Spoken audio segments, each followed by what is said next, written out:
പാഠം 1022 കാലമല്ലാത്ത കാലം.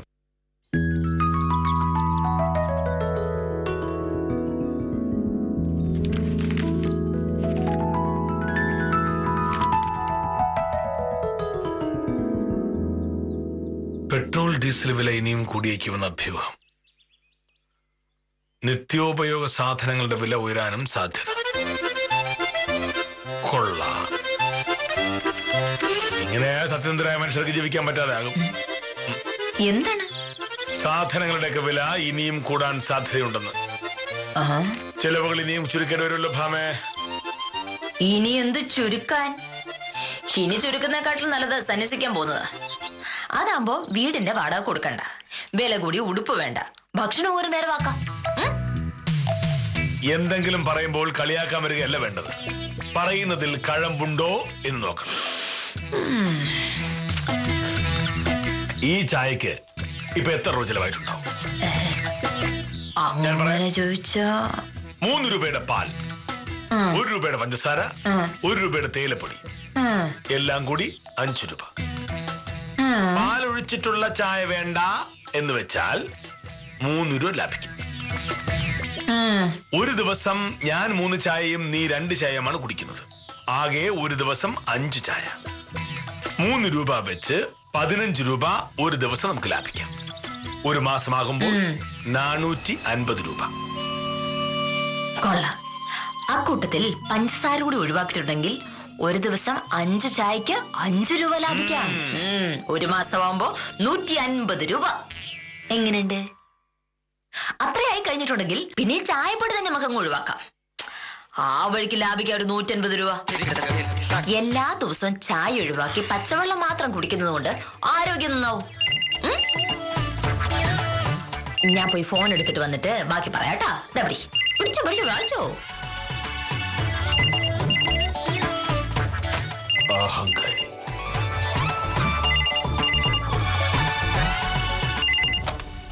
ഹലോ, സത്യഭാമ വക്കീലല്ലേ? അതെ, ഞാൻ സുഹാസിനിയാ.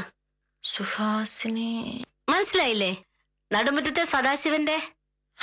ആ സുഹാസിനി, ഇത് എത്ര കാലായി ഒന്ന് കണ്ടിട്ടോ വിളിച്ചിട്ടോ? പെട്ടെന്ന് പറഞ്ഞപ്പോ എനിക്കങ്ങ് മനസ്സിലായില്ല കേട്ടോ. എന്തൊക്കെയുണ്ട് വിശേഷം? വക്കീൽ വീട്ടിൽ കാണുവോ? എനിക്കൊന്ന് വന്ന് കാണാനാ. ആ, ഞാൻ 10 മണി വരെ ഇവിടെ കാണും. എന്താ വിശേഷം? വിശേഷമുണ്ട്. എന്റെ കല്യാണം ഉറപ്പിച്ചു. അടുത്ത മാസം 2-ാം തീയതിയാ. ആഹാ, പയ്യനെവിടുന്നാ? അതൊക്കെ വിശദമായിട്ട് പറയാം. ഞാനിപ്പം വക്കീലിന്റെ വീടിന്റെ തൊട്ടടുത്തുണ്ട്. 1-1/2 മണിക്കൂറിനുള്ളിൽ ഞാൻ അങ്ങോട്ട് വരാം. ആയിക്കോട്ടെ, ഞാൻ ഇവിടെ തന്നെ ഉണ്ടാവും.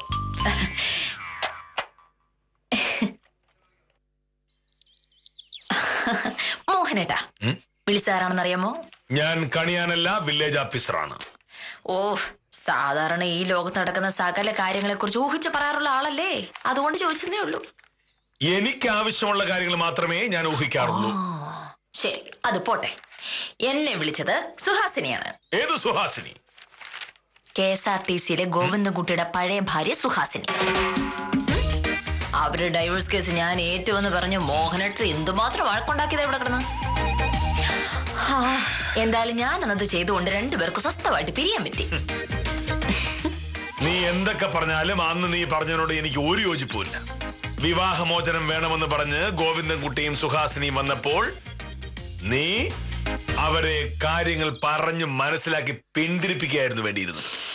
അത് ചെയ്യാതെ 2 പേരെയും കൊണ്ട് വക്കാലത്ത് ഒപ്പിടിപ്പിച്ച് കോടതിയിൽ കൊടുത്ത് ഡൈവോഴ്സ് വാങ്ങിക്കൊടുത്തു.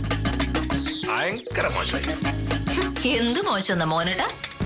ഗോവിന്ദൻകുട്ടിയോട് ജീവിക്കാൻ പറ്റില്ല എന്ന് പറഞ്ഞിട്ടാണ് സുഹാസിനി എന്നെ കാണാൻ വന്നത്. സുഹാസിനി വന്ന പാടെ ഞാൻ വക്കാലത്ത് ഒപ്പിട്ട് വാങ്ങിയല്ലോ ചെയ്തത്. എന്നെ കൊണ്ടാകുന്ന പോലെ ഞാൻ ഉപദേശിച്ചു. സുഹാസിനി, ഇത്തരം കാര്യങ്ങൾ എടുത്തു ചാടിയൊരു തീരുമാനം എടുക്കുന്നത് ശരിയല്ല. ഭാര്യയും ഭർത്താവും ആവുമ്പോ പലവിധ അഭിപ്രായ വ്യത്യാസങ്ങൾ ഉണ്ടാവില്ലേ? അപ്പോഴൊക്കെ ചാടിക്കറി ഡൈവേഴ്സ് വേണമെന്ന് പറഞ്ഞിട്ടുണ്ടെങ്കിൽ എങ്ങനെ ശരിയാവും? വക്കീലേ, ഈ കാര്യത്തിൽ നിങ്ങൾ ആരൊക്കെ എന്തൊക്കെ പറഞ്ഞാലും എന്റെ തീരുമാനത്തിന് ഒരു മാറ്റവും ഇല്ല. ഗോവിന്ദൻകുട്ടിച്ചാനോട് ജീവിക്കാൻ എനിക്ക് പറ്റില്ല. വക്കീലിനറിയോ, ടൗണിലെ കമ്പ്യൂട്ടർ ഇൻസ്റ്റിറ്റ്യൂട്ടിൽ നല്ല ഒന്നാന്തരം ഒരു ജോലി ഉണ്ടായിരുന്ന എനിക്ക്. ഇൻസ്റ്റിറ്റ്യൂട്ടിൽ രാവിലെ പോകുന്നത് ഗോവിന്ദൻകുട്ടി ചേട്ടൻ കണ്ടക്ടറായി ബസ്സിലായിരുന്നു. എന്നും കാണുന്നതല്ലേ, അടുപ്പമായി സംസാരമായി. ഒരു ദിവസം എന്നോട് ചോദിച്ചു ഞാൻ സുഹാസിനിയെ കെട്ടട്ടെ എന്ന്. അന്നത്തെ കാലമല്ലേ, പ്രേമം വന്നപ്പോ കണ്ണു മഞ്ഞളിച്ചു പോയി. ഞാൻ സമ്മതിച്ചു. കല്യാണം കഴിഞ്ഞ രാജകുമാരിയെ പോലെ നോക്കിക്കൊള്ളാമെന്ന് എത്ര വട്ടം ഗോവിന്ദൻകുട്ടി ചേട്ടൻ പറഞ്ഞിട്ടുണ്ടെന്നറിയാവോ? പക്ഷേ കല്യാണം കഴിഞ്ഞതോടെ ഏട്ടനൊക്കെ മറന്നു. ഇനി ജോലിക്ക് പോകണ്ടെന്ന് പറഞ്ഞപ്പോ ഞാനതങ്ങ് അനുസരിച്ചു. പിന്നെയാ മനസ്സിലായത് ചേട്ടന് വേണ്ടത് ഒരു വീട്ടുജോലിക്കാരിയായിരുന്നെന്ന്. വക്കീലിനറിയോ, കല്യാണം കഴിഞ്ഞ് 3 കൊല്ലത്തിനിടയിൽ ഞങ്ങൾ 3 സിനിമയാ കണ്ടത്. എവിടെയെങ്കിലും പോകുന്ന കാര്യം പറഞ്ഞാലോ എന്തെങ്കിലും വാങ്ങുന്ന കാര്യം പറഞ്ഞാലോ ചാടിക്കടിക്കാൻ വരും. എനിക്ക് ആ വീട്ടിൽ ഒരു വിലയുമില്ല വക്കീലെ. ഇങ്ങനെ അപമാനം സഹിച്ച് ജീവിക്കാൻ എനിക്ക് വയ്യ. എന്തായാലും ഞാൻ ഗോവിന്ദൻകുട്ടിയോടൊന്ന് സംസാരിക്കട്ടെ, എന്നിട്ട് നമുക്ക് തീരുമാനം എടുക്കാം. അങ്ങേർക്കത് വലിയ സന്തോഷമാ.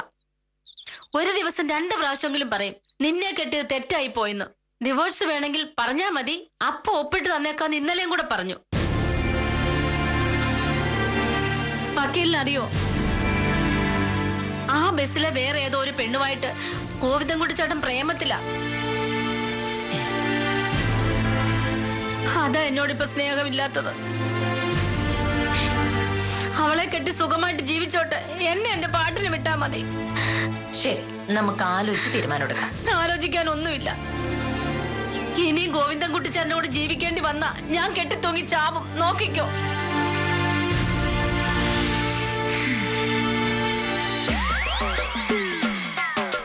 ഗോവിന്ദൻകുട്ടിയോട് ജീവിക്കേണ്ടി വന്നാൽ ആത്മഹത്യ ചെയ്യാനും മടിക്കില്ല എന്ന് സുഹാസിനി പറയുമ്പോ ഞാൻ പിന്നെ എന്ത് ചെയ്യണായിരുന്നു മോനട്ടെ? ഞാൻ ഗോവിന്ദൻകുട്ടിയെ വിളിച്ചു.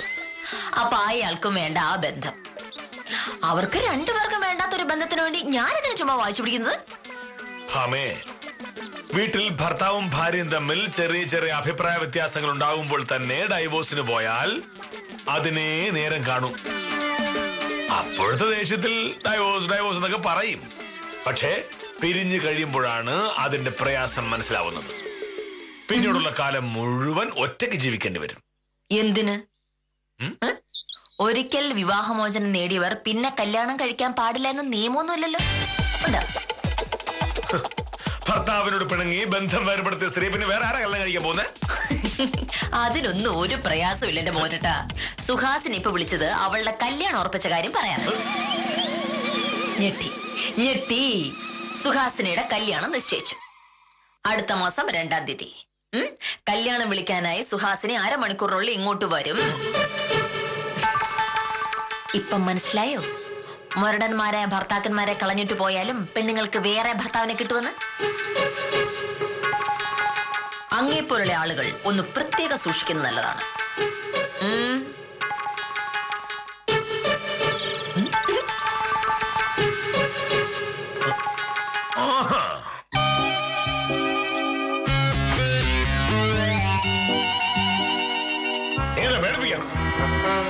പേടിപ്പിച്ചൊന്നല്ല ഞാൻ കാര്യം പറഞ്ഞത്. വേറെ കാര്യം പറയാം. സുഹാസിനി അന്ന് പിരിഞ്ഞത് കൊണ്ട് ഗോവിന്ദൻകുട്ടിക്ക് ലാഭമേ ഉണ്ടായിട്ടുള്ളൂ. മനസമാധാനത്തോടെ ജീവിക്കാമല്ലോ. പക്ഷേ സുഹാസിനി ഇപ്പോ കല്യാണം കഴിക്കാൻ പോകുന്ന ആളിന്റെ അവസ്ഥ എന്തായിരിക്കും? പണ്ട് ഗോവിന്ദൻകുട്ടി കാണിച്ച അതേ മണ്ടത്തരമാണ് ഇപ്പൊ അയാൾ കാണിക്കുന്നത്. സൗന്ദര്യം കണ്ട് പഞ്ചാര വാക്കുകൾ കേട്ട് കല്യാണം കഴിക്കും. കല്യാണം കഴിച്ചു കഴിയുമ്പോഴല്ലേ പെണ്ണിന്റെ ശരിക്കുള്ള സ്വഭാവം അങ്ങോട്ട് മനസ്സിലാവുന്നത്. അന്ന് ഡൈവോഴ്സ് ഒഴിവാക്കാൻ ഞാൻ ഗോവിന്ദൻകുട്ടിയോട് സംസാരിച്ചപ്പോ അയാൾ എന്നോട് പറഞ്ഞതെന്നറിയാമോ? മോനേഷ സാറേ, സാർ ഇതിലിടപെടണ്ട. ഒരു നിമിഷം നേരത്തെ അവളെ ഒഴിവാക്കാൻ പറ്റിയാൽ അത്രയും ഭാഗ്യമാണെന്ന് വിചാരിച്ചിരിക്കുക ഞാൻ. അതാ ഡൈവേഴ്സിന്റെ കാര്യം പറഞ്ഞപ്പോ ഞാൻ സമ്മതിച്ചത്. കേസില്ലെങ്കിലേ പെട്ടെന്ന് കാര്യം നടക്കുമല്ലോ. അങ്ങനെ പറയരുത് ഗോവിന്ദൻകുട്ടി. വിവാഹം എന്ന് പറയുന്നത് ഒരു ചെറിയ കാര്യമല്ല. അഭിപ്രായ വ്യത്യാസങ്ങൾ ഉണ്ടെങ്കിൽ അത് പറഞ്ഞു തീർക്കണം. എങ്ങനെ തീർക്കാനാ സാറേ? എന്റെ കഷ്ടകാലത്തിന് ഞാൻ അവളെ പ്രേമിച്ചു എന്നുള്ളതും കല്യാണം കഴിച്ചു എന്നുള്ളതും ശരിയാണ്. പക്ഷെ കെട്ടി അന്നു മുതൽ അവള് പ്രശ്നം ഉണ്ടാക്കാൻ തുടങ്ങി. എന്റെ ഒരാളുടെ വരുമാനം കൊണ്ടല്ലേ കുടുംബം നടക്കുന്നത്. അപ്പൊ ചെലവ് നിയന്ത്രിക്കണ്ടേ? അവൾക്ക് എന്നും ഓരോ ആവശ്യങ്ങളാണ്. എന്റെ ശമ്പളം മുഴുവൻ ദൂർത്തടിച്ചു കളയും. എന്റെ ഒരാവശ്യത്തിന് കാശില്ലതാനും. ഇതൊക്കെ സംസാരിച്ചു തീർക്കണം ഗോവിന്ദൻകുട്ടി, അതല്ലേ മിടുക്ക്. ഒരു കാര്യമില്ല സാറേ. അവൾക്ക് ദൂർത്തടിക്കാൻ പൈസ കൊടുത്തില്ലെങ്കിൽ ഉടനെ അവള് പറയും ഞാൻ വേറെ ഏതൊരു പെണ്ണുമായി പ്രേമത്തിലാണെന്ന്. അയ്യേ, ബസ്സിൽ സ്ഥിരമായി കാണുന്ന ഏതൊരു പെണ്ണിന് ഞാൻ പൈസയൊക്കെ കൊടുക്കുന്നു. ഞാൻ സഹിച്ചു മടുത്തു സാറേ. എനിക്കിനി ആ ബന്ധം വേണ്ട. മനസ്സമാധാനമാണ് എനിക്ക് ഏറ്റവും വലുത്.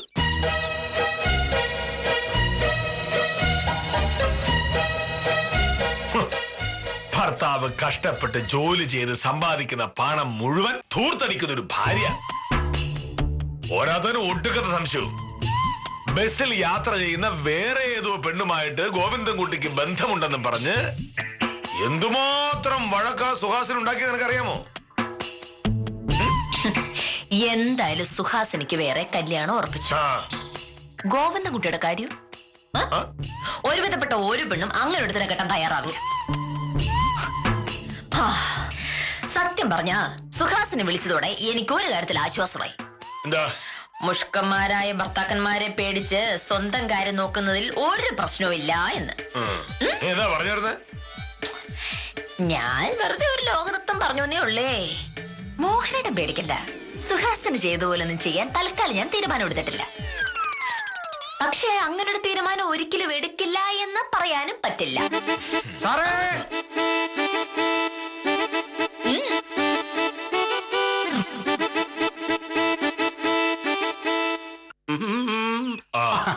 നമസ്കാരമുണ്ട് സാർ. നമസ്കാരം. സാറേ, പുഷ്കറിന്റെ വരുമാന സർട്ടിഫിക്കറ്റിന്റെ കാര്യം ഒന്ന് ഓർമ്മിപ്പിക്കാൻ വേണ്ടി വന്നതാണ്. ഈ ആഴ്ച നടക്കുമോ സാറേ? ഈ ആഴ്ച തരാം എന്ന് ഞാൻ പറഞ്ഞിട്ടുണ്ടെങ്കിൽ അത് ഈ ആഴ്ച നടന്നിരിക്കും. ഒരു വാക്ക് പറഞ്ഞു കഴിഞ്ഞാൽ നടക്കുമെന്നുള്ള കാര്യം എനിക്ക് നന്നായിട്ട് അറിയാം. പക്ഷെ സാറ് വലിയൊരു വില്ലേജ് ഓഫീസർ അല്ലേ? എപ്പോഴും തിരക്കുള്ള വ്യക്തിയും. അതിനിടയിലും മറന്നുപോയാലോ എന്ന് വിചാരിച്ച് ഞാനൊന്ന് ഓർമ്മപ്പെടുത്തി എന്നുള്ളേ ഉള്ളൂ. നമസ്കാരം. ഉത്തമൻ ഈ ഭൂമി കച്ചവടം സർക്കാർ ഓഫീസിലെ കാര്യങ്ങൾ നടത്തൽ മാത്രമേ ഉള്ളൂ. ഈ കാലത്ത് ഏറ്റവും നല്ലത് കല്യാണ ബ്രോക്കർ ആകുന്നതാ. അതിലൊന്നും നോക്കാത്തത് എന്താ? അയ്യോ, നാട്ടിലെ കല്യാണ ബ്രോക്കർമാർക്കൊന്നും ഇപ്പൊ പഴയ ഡിമാൻഡ് ഒന്നും ഇല്ല വക്കീലെ. ഇപ്പൊ എല്ലാം പത്രപരസ്യവും കമ്പ്യൂട്ടറിലും ഒക്കെ ഉള്ള ഇടപാടല്ലേ. ഈ ഭർത്താവിന്റെ അഹങ്കാരം മുഷ്കും സഹിച്ച് മടുത്ത് ഭർത്താവിനെ ഉപേക്ഷിക്കുന്ന ഒരു വിദ്യാസമ്പന്നയായ സ്ത്രീക്ക് പറ്റിയ ആലോചന വല്ലതുമുണ്ടെങ്കിൽ ഉത്തമനൊന്ന് നോക്കി തുടങ്ങി. ഉടനെ വേണ്ടിവരും. ഡൈവേഴ്സും കഴിഞ്ഞിട്ട് ചെല്ലുന്ന പെണ്ണുങ്ങളെ കേട്ട ആണുങ്ങളെ ക്യൂ നിൽക്കുക. കിട്ടിയ സുഹാസിനിക്ക് കിട്ടിയല്ലോ. ഉത്തമനെന്ന് തോന്നുന്നു ബന്ധം വേർപ്പെടുത്തി കഴിഞ്ഞാൽ പുതിയ ബന്ധം കിട്ടാൻ എന്തെങ്കിലും പാടുണ്ടോ? ഉണ്ടോ? പറയൂ. സത്യം പറയണല്ലോ, ഈ ഡൈവേഴ്സ് കഴിഞ്ഞ ആണുങ്ങൾക്ക് പെണ്ണ് കിട്ടാൻ ഒരു പാടുമില്ല. മാത്രമല്ല കല്യാണം കഴിയാത്ത പെണ്ണുങ്ങൾ തന്നെ കിട്ടും. പക്ഷെ തിരിച്ചാണെങ്കിൽ വലിയ പാടാ. ബന്ധം പിരിഞ്ഞ പെണ്ണുങ്ങളെ കെട്ടാനേ ആണുങ്ങൾക്ക് ഒരു താല്പര്യവും ഇല്ല. അങ്ങനെയുള്ളവരുടെ കാര്യം വലിയ പാടാണ്. അല്ലെങ്കിൽ നിങ്ങൾ ആണുങ്ങൾ ഇതല്ലേ പറയുള്ളൂ. പക്ഷേ ഒരു വക്കീലായി എനിക്കറിയാം സത്യം അങ്ങനെയല്ല. ഞാൻ പറഞ്ഞ കാര്യം ഉത്തമൻ കാര്യമായിട്ട് എടുക്കണം. ഉടൻ തന്നെ ബന്ധം പിരിയാൻ പോകുന്ന ഒരു സ്ത്രീക്ക് യോഗ്യനും മാന്യനും മനുഷ്യത്വമുള്ളവനുമായി ഒരു ഭർത്താവിനെ ആവശ്യമുണ്ട്.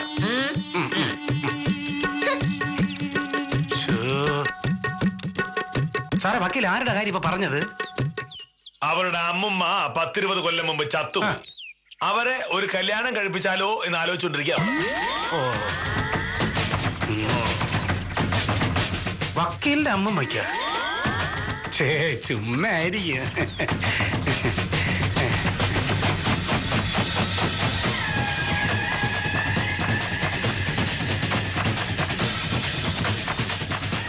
ഉത്തമൻ പറഞ്ഞ കേട്ടല്ലോ, ഡൈവോഴ്സ് കഴിഞ്ഞ ഒരു സ്ത്രീക്ക് പുതിയ ഭർത്താവിനെ കിട്ടുന്നതിനേക്കാൾ എളുപ്പമാണ് ആണുങ്ങൾക്ക് പുതിയ ഭാര്യയെ കിട്ടാനെന്ന്. സൂക്ഷിച്ചോ. പേടിപ്പിക്കാണോ? എങ്കിൽ പിന്നെ നമുക്ക് ആ വഴിക്കനൊന്ന് ശ്രമിച്ചു നോക്കാം. എന്നെ കെട്ടാൻ നല്ല ഒന്നാന്തരം ആമ്പിള്ളേർ ക്യൂ നിൽക്കും. അല്ല, എങ്ങനെ നിൽക്കാതിരിക്കുന്നത്? കണ്ടാൽ സുന്ദരി, നല്ല വിദ്യാഭ്യാസം, നല്ല ഒന്നാന്തരം ഒരു തൊഴിലും. ഒരു ഭാര്യയിൽ നിന്നും ഇതിൽ കൂടുതൽ എന്തെങ്കിലും ബുദ്ധിയുള്ള ഭർത്താക്കവനെ പ്രതീക്ഷിക്കുവോ? ഇതൊക്കെ നീ തന്നെ അങ്ങ് പറഞ്ഞാ മതിയോ? നിനക്ക് സൗന്ദര്യം ഉണ്ടെങ്കിൽ പിന്നെ ഈ ലോകത്ത് ആർക്കാ സൗന്ദര്യം ഇല്ലാത്തത്? സത്യം പറഞ്ഞാൽ നിനക്കൊരു ചൈനക്കാരുടെ മോന്തെ. എന്നെ വിദ്യാഭ്യാസം ഒരു LLB ഉണ്ടെന്നുള്ള നേരാ. അത് എവിടെ നിർത്താണോ എന്തോ. എന്നാലും വിവരമില്ലല്ലോ. വിദ്യാഭ്യാസവും വിവരവും രണ്ടാണ്.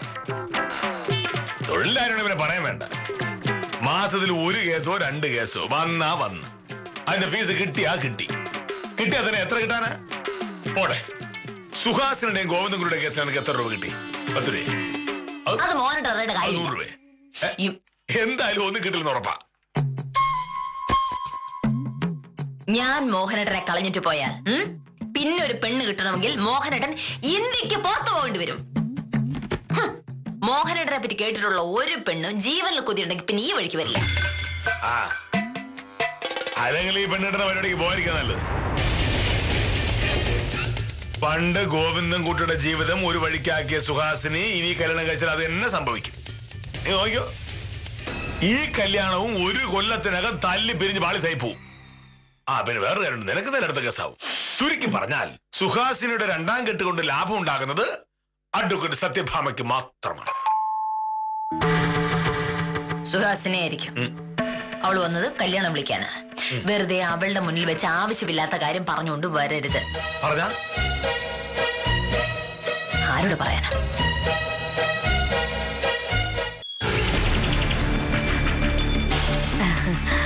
ആഹാ, സുഹാസിന് ഇത്ര പെട്ടെന്ന് എത്തിയോ?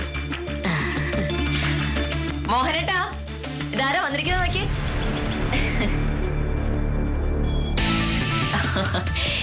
എന്തൊക്കെയുണ്ട് വിശേഷം? അന്ന് കോടതി വെച്ച് കണ്ടതിന് ശേഷം പിന്നെ നമ്മൾ കണ്ടിട്ടേ ഇല്ലല്ലോ. ഞാൻ വീട്ടിൽ തന്നെയായിരുന്നു. ആഹാ, വക്കീലിനറിയാലോ ഡിവോഴ്സ് കഴിഞ്ഞ പെണ്ണുങ്ങളോട് നാട്ടുകാർക്കുള്ള മനോഭാവം. കുറച്ചു നാള് വീട്ടിൽ തന്നെയായിരുന്നു. അങ്ങനെ ഒതുങ്ങി കൂടുന്ന കാര്യമൊന്നുമില്ല. ഒരു ബന്ധം അവസാനിച്ചു, അതിന്റെ പേരിൽ ജീവിതം അവസാനിച്ചു എന്നൊക്കെ കരുതാൻ പറ്റുമോ? അത് ശരിയാ. കുറച്ചു നാള് വീട്ടിൽ ഇരുന്നപ്പോ എനിക്ക് തന്നെ തോന്നി ഞാൻ എന്തിനാ ഇങ്ങനെ ഒതുങ്ങിക്കൂടിയിരിക്കുന്നേന്ന്. പണ്ട് ജോലി ചെയ്തോണ്ടിരുന്ന ഇൻസ്റ്റിറ്റ്യൂട്ട് വിളിച്ചു ചോദിച്ചപ്പോ അവര് പറഞ്ഞു ജോലിക്ക് വന്നോളാൻ. അതൊരാശ്വാസമായി. ഈ വെറുതെ വീട്ടിൽ തന്നെ ഇരിക്കുമ്പോഴാ ആവശ്യമില്ലാത്ത ചിന്തയൊക്കെ ഉണ്ടാവുന്നത്. ജോലിക്ക് പോയി തുടങ്ങിയത് എന്തായാലും നന്നായി. മോഹനേട്ടാ, സുഹാസിന് പിന്നെയും ജോലിക്ക് പോയി തുടങ്ങിയെന്ന്. അത് നന്നായിന്ന് ഞാൻ പറയുമായിരുന്നു.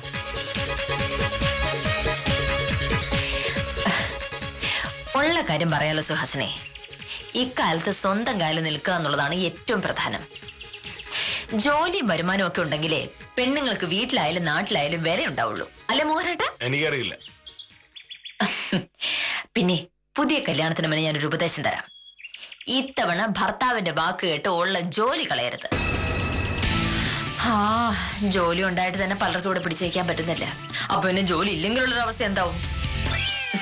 സുഹാസിനെ കല്യാണം കഴിക്കാൻ പോകുന്ന ആരാണ്? അദ്ദേഹത്തിന് കാര്യങ്ങളൊക്കെ അറിയാമോ? അതെന്ത് ചോദ്യം മോനട്ടാ? കാര്യങ്ങൾ പറയാതെയാണോ കല്യാണം കഴിക്കുന്നത്?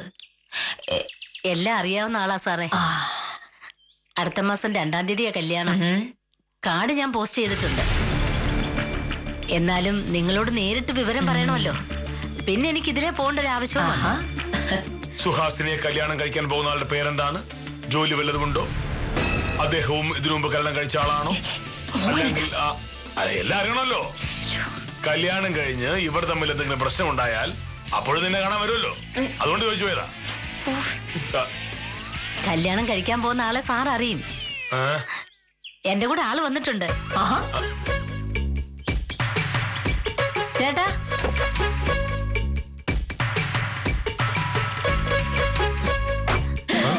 വലിയൊരാളാ?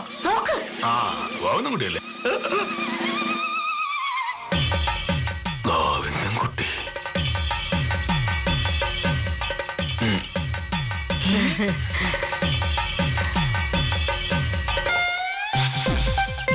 നമസ്കാരം സാർ.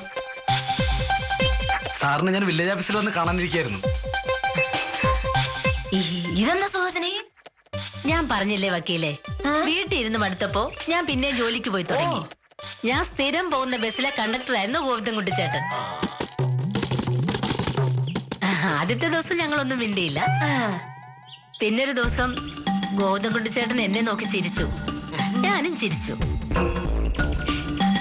അപ്പോ ഗോവിന്ദൻകുട്ടി ചേട്ടൻ എന്നോട് സുഖമല്ലേ എന്ന് ചോദിച്ചു. അതോടെ എന്റെ പിണക്കമൊക്കെ മാറി. അന്ന് വക്കീല് പറഞ്ഞതാ ശരി. ചെറിയ വഴക്കിന്റെ ഒക്കെ പേരിൽ വേണ്ടെന്ന് വെക്കാൻ പറ്റുന്നതാണോ കുടുംബ സ്നേഹമൊക്കെ? കുറച്ചു ദിവസം കഴിഞ്ഞപ്പോ ഞാൻ ഇവളോട് പറഞ്ഞു, വേറൊരു പെണ്ണ് കിട്ടുന്നതിനെ പറ്റി എനിക്ക് ആലോചിക്കാൻ പോലും പറ്റില്ല എന്ന്. എന്റെ മനസ്സിൽ ഇവള് മാത്രമേ ഉള്ളൂ. അങ്ങനെ ഒരു വാചകം കേൾക്കാനിരിക്കുമായിരുന്നു ഞാൻ. വേറൊരാളുടെ കൂടെ ജീവിക്കുന്ന കാര്യം എനിക്കും ചിന്തിക്കാൻ പറ്റില്ല. വീട്ടുകാരെ ആദ്യം എതിർത്തു. പക്ഷെ ഞങ്ങൾ പറഞ്ഞു, ഈ ജന്മത്തിൽ ഞങ്ങളെ പിരിക്കാൻ ആർക്കും ആവില്ല. അതോടെ എല്ലാരും സമ്മതിച്ചു. ഗോവിന്ദൻകുട്ടി കയറുവാ, ഞാൻ ചായ എടുക്കാം. അയ്യോ, ചായ ഒന്നും വേണ്ട. ഒരുപാട് സ്ഥലത്ത് പോകാനുള്ളതാ. കല്യാണം കഴിഞ്ഞിട്ട് ഞങ്ങൾ വിരുന്നിന് വരാം. അപ്പൊ ചായ മാത്രമല്ല, ഒരു സദ്യ തന്നെ കഴിച്ചിട്ടേ ഞങ്ങൾ പോത്തുള്ളൂ. സാറും കല്യാണത്തിന് വരണം. ഓ, വരട്ടെ സാറേ.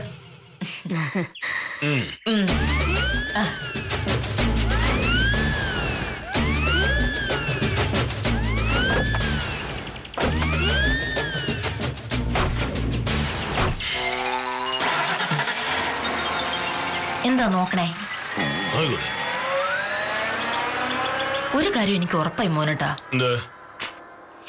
നമ്മള് ഡൈവോഴ്സ് ചെയ്താലും മോഹനട്ട് വേറെ പെണ്ണ് കിട്ടൊന്നുമില്ല. ഗോവിന്ദൻകുട്ടിയെ പോലെ കാത്തിരിക്കുവല്ലേ. ഗോവിന്ദൻകുട്ടി ഒരു മണ്ടനാണെന്ന് കരുതി ഞാൻ അങ്ങനെ ചെയ്യില്ല. മോനട്ട് വേറെ പെണ്ണ് കിട്ടുവോ? നിന്നെ ഡൈവോഴ്സ് ചെയ്യില്ലല്ലോ, പിന്നെ വേറെ പെണ്ണിടേണ്ട കാര്യം എന്താ? എന്നാൽ അവര് കൊള്ളാല്ലേ മോഹനട്ടാ? നമ്മൾ അത്രയൊന്നുമില്ല. നമ്മൾ ഓരോ ദിവസവും വഴക്കൂടുമ്പോഴും ഇപ്പത്തല്ലിപ്പിരിയും നാട്ടുകാർ മുഴുവൻ വിചാരിച്ചോണ്ടിരിക്കല്ലേ. എന്നിട്ട് വല്ലതും നടന്നോ? കാലം പഴയതല്ലെന്നും തീരെ പ്രതീക്ഷിക്കാത്ത പലതും നടക്കുമെന്നും വില്ലേജ് ഓഫീസറും വക്കീലും മനസ്സിലാക്കേണ്ടതായിരുന്നു. പുതിയ കാലത്ത് വിവാഹവും വിവാഹമോചനവും വീണ്ടും വിവാഹവുമൊക്കെ പ്രതീക്ഷിക്കാത്ത നേരത്ത് പ്രതീക്ഷിക്കാത്ത രീതിയിൽ നടക്കുമെന്ന് മാത്രം പറഞ്ഞ് ഇന്നത്തേക്ക് വിടാം. കാര്യം നിസാരം തുടരുന്നു.